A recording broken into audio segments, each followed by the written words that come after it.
IIT करके सभी जानवरों को नाव बनाने की फैक्ट्री में काम मिल गया था। खाओ माँ कसम। सभी जानवर बड़ी मेहनत से नाव बनाने में लगे थे, लेकिन कुछ काम चोर भी थे जो गाना गा गा कर इसकी चैन लगा रहे थे।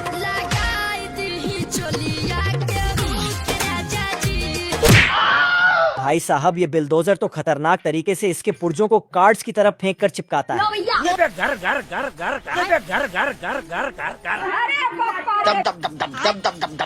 फिर हाथी सूंड से फूंक फूंक कर कील ठोक कर मजबूत कर देता है।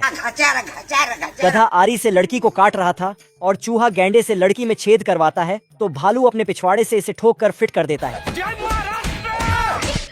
दुर्गेश नाई को कारपेंटरी का काम देकर लकड़ी छिलवाया जा रहा था, तो उसका छोटा भाई इसको समेटने का काम कर रहा था। साला सुअर आईआईटी में गोल्ड मेडलिस्ट था, लेकिन ये वाला बैक बेंचर था। बिल्कुल आपकी और मेरी तरह जादूगर है। पूरा नाव बनकर तैयार हो गया, तो सुअर माल फूंक कर इसे पेंट करने लगा। बाबा टिल्लू। अच्छा। 1 साल की काम चोरी के बाद आईआईटी वालों का नाव बनकर तैयार हो गया। अब यहाँ तक आए हो तो ये भी बताते जाओ कि आप भी बैक बेंचर हो क्या? नहीं। बुढ़ू पुंगी बजाता है तो सभी जानवर काम छोड़कर नाव की ओर भागता है। फिर ये बड़े जानवरों की हाजिरी लगाता है। सर। ठीक है। तो ये मोहतरमा कीड़े मकोड़ों की हाजिरी लगाती है। ये आदमी जल्दी जल्दी सभी जानवरों को नाव के अंदर करता है, लेकिन हाथी दरवाजे में फंस जाता है।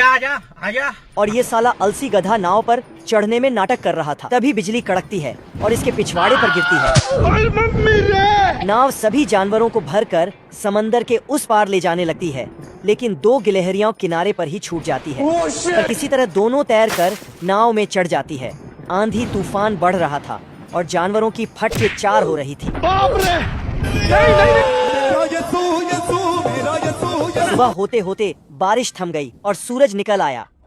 जानवर भी बाहर निकलकर खेलने लगे। मौसम तो ऐसा लग रहा है दिल गार्डन हो रहा है। बहुत मजा आ रहा है यार। हग दिया।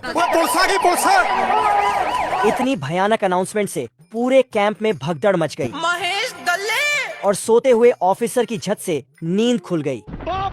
भाई यहाँ पे क्या हो रहा भाई? इतने तेजस्वी लोग हैं हमारे पास। बड़वा। फिर सभी ऑफिसर्स ब्रेकफास्ट करने मेस गए और जानवरों की तरह खाना ठूसने लगे। जूस पिला दो मौसम्बी का। तभी बॉस को आते देख लिया। कैसे दांत दिखा रहा है। खा पीकर सभी ट्रेनिंग के लिए ग्राउंड में पहुंचे और नकली गोले से तोप चलाने की प्रैक्टिस करने लगे। ये दोनों लकड़ी से मशीन गन की प्रैक्टिस करने लगे। अगर दानिश भाई जिंदा रहते थे ना। कुछ ऑफिसर्स हवाई हमले की प्रैक्टिस खिलौने वाले एरोप्लेन से कर रहे थे। अच्छा। और ये क्या? भैया सांप बना दे सांप। 1 साल की कड़ी ट्रेनिंग के बाद बड़े ऑफिसर्स ने टीम के 2 सबसे काबिल ऑफिसर्स को असली गोले बारूद चलाने की परमिशन दे दी। क्या तुम तैयार हो? बाप रे, ये तो धोती खोल रहा है। जैसे ही बड़े ऑफिसर्स ने ऑर्डर दिया, दोनों ने टोप चलाया। गया। वीडियो अच्छी लगे 1 लाइक जरूर करें।